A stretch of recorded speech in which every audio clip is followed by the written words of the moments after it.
Was not looking for anything. I mean, we did the project when we were going into term 3, and I was in full exam revision mode, like literally been ploughing all Easter, and then I get this email when I'm not looking for it, and I just thought, you know what, I can commit that amount of time, it'll be a nice break, and it was. We had a really good team, like we all got on really well, and I mean, some of the people who aren't here today, I still talk with them and stuff and see them around uni.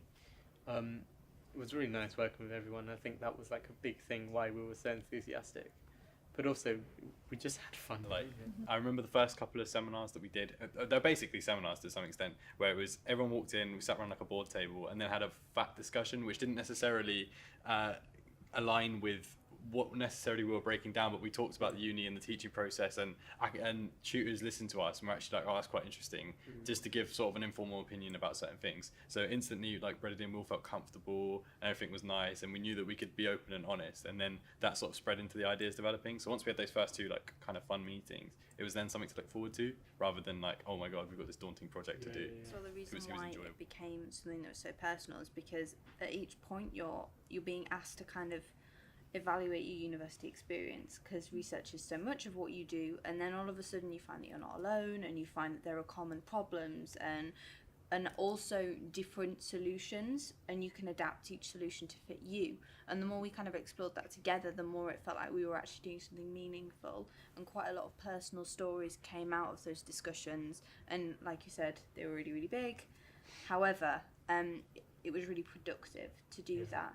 And we had as not only students, but we had like a few academics there, and I remember academics feeling exactly the same way that undergraduates were feeling, and those kind of problems with really interrogating a source, really being able to find your voice within a crowd, and all those things that we discussed, they felt too, and that was quite reassuring, which I think came out in the first video and in a lot of the others, that sense of reassurance that came from the collaborative nature of the project. For me, because when we first started doing the meetings, and I got to hear from different people's perspectives about how, like, one of the questions was, how do you do your own research? And I think you were like, oh, I go through this book and then I hit this book, and I'm sat here going, I don't necessarily do that. And there was a clash point where I said I have to write an essay all in one go, and you were like, no, I've got to keep revisiting it. I could never imagine doing that.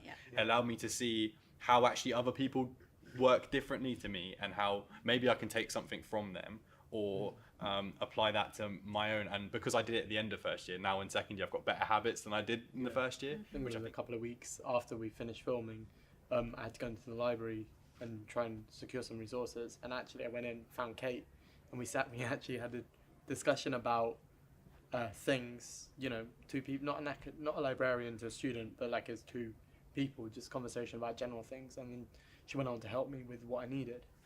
So it was nice because you build a more personal relationship with the people who are giving you that service, and you also feel more able to go and use those services because you know someone.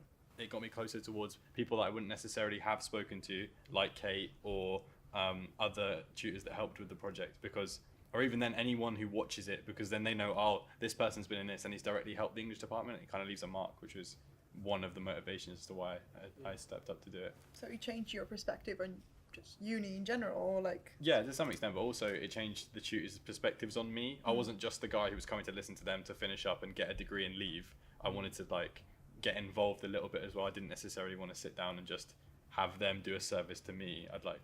I like to give back to some extent.